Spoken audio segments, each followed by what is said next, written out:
Hey guys, it's Paradise, and how would you like to get some of the best fully kitted out weapons in Grey Zone Warfare? Well, there are several locations with special chests in them littered around the world that will net you some of the best weapons in the game. This will be great for people starting new characters, or if you haven't maxed out your vendors, or to get some extra spicy scopes and attachments. We've previously shown you how to get the M700 sniper and other awesome items from the starting town by going to this location on the map and looking for the M700 in the UNLRA box. But it turns out that these UN boxes have some of the best items in the game in them, so we've been searching for areas, especially in higher tier loot zones, that have a lot of these to loot. The best ones that we've found so far are actually within the Tiger Bay location of the map, and this area has 4 of them within a pretty small zone. But if you know of any other areas with exclusive or rare loot, definitely share it below with the community so we can all grow together. 2 of the boxes in the area we're going to show you don't require any keys, but the other 2 do require a key, and so far we've seen fully kitted M4s with crazy attachments like 60 round mags, voodoo scopes, and 20-inch outer barrels. We've even looted an upgraded version of the M700 that you can get in the supporter edition of the game, which comes with that massive 25x variable scope. So we're going to show you how to get this quickly, and you want to head to Tiger Bay, but if you haven't been there before, you will want to stay alert as the AI in this area can be quite brutal. This is far easier to do if you can get some friends or co-op buddies to tag along with you. The specific area that we're going to be heading to is the refugee camp, which is located in the heart of Tiger Bay near the coast here on the map.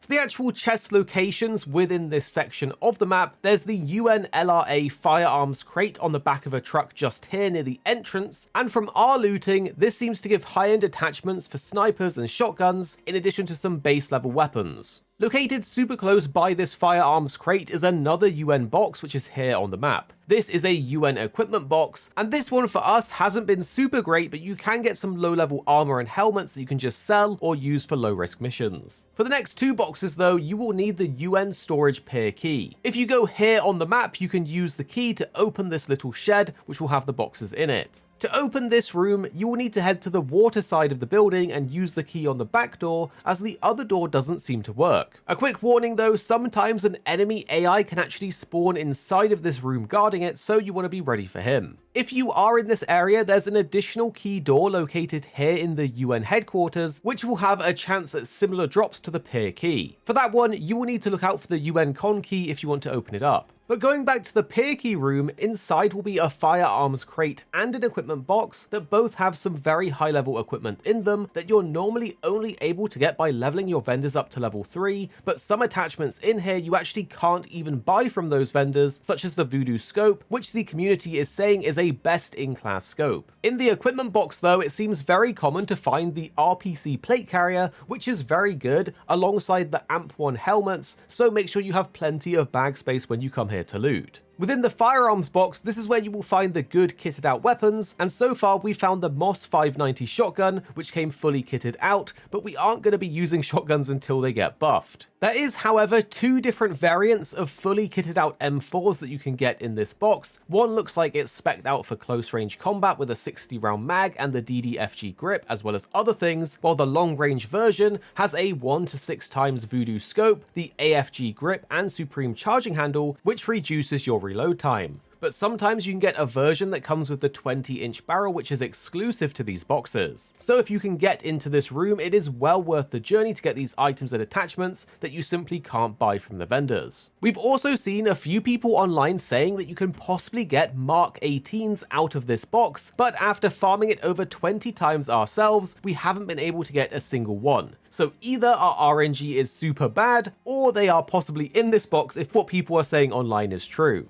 If you were able to get a Mark 18 from this box though, please confirm it in the comments because we really want to know. There's actually a trick you can do if you want to farm these boxes but you don't want to keep leaving the area. Instead, you can sit in this nearby hut located here and simply wait for the boxes to respawn. We've waited in this hut for a long period of time and not been attacked, so it should be safe inside. From our testing, which we've done multiple times, the boxes will respawn if you are not sitting in the room and do not interact with them for around 30 to 40 minutes, meaning if you sit somewhere close nearby like the spot we've just showed you, you should be able to then run back in after after waiting and loot the items again. Obviously, it will be faster if you just server hop or go somewhere else, but if you are a solo player, this can be a great option, as you can just take your time until your inventory is fully full and then leave when you're ready. As we've mentioned, the AI in this area can get a bit spicy and overwhelming, so here are some tips to help you and a route to take to avoid as much AI as possible when coming to this area. Now, you could simply go from India 1 and 2 directly by following the road, but if you do this, you will need to fight a bunch of AI from Banpar and the UNHQ before you even get there. Instead, we suggest taking a route from either Juliet Landing Zone 1 or 2. If you go from Juliet 1, you can head immediately into this forest area, and in so you avoid the majority of enemies located along the road, and you won't need to fight any enemies until you actually get close to the camp, but it will start to go crazy once you go through the front gate. For Juliet 2, you can sneak past the majority of encounters as you go from the landing site and thread the needle between guards by following this route. This route might be a bit better because you have a lot more cover from the enemies, as there's a ton of houses and walls nearby that you can use. You need to watch out for when you get to this house, however, because there'll be a ton of enemies that spawn in the area, surrounding this area and the bushes around it. Most of the time, if you be careful, you can actually sneak right past them. Once you get to the coast, you can then go in the water to get past the gate and go directly to the actual loot room with a chest in it. We've also tried coming from Juliet 3, but there are so many guards on this route that it just isn't worth it. Since a lot of people are having trouble with farming Tiger Bay, we will have a follow-up video coming soon going over all of the notable locations and our own tips of how to make this easier for you.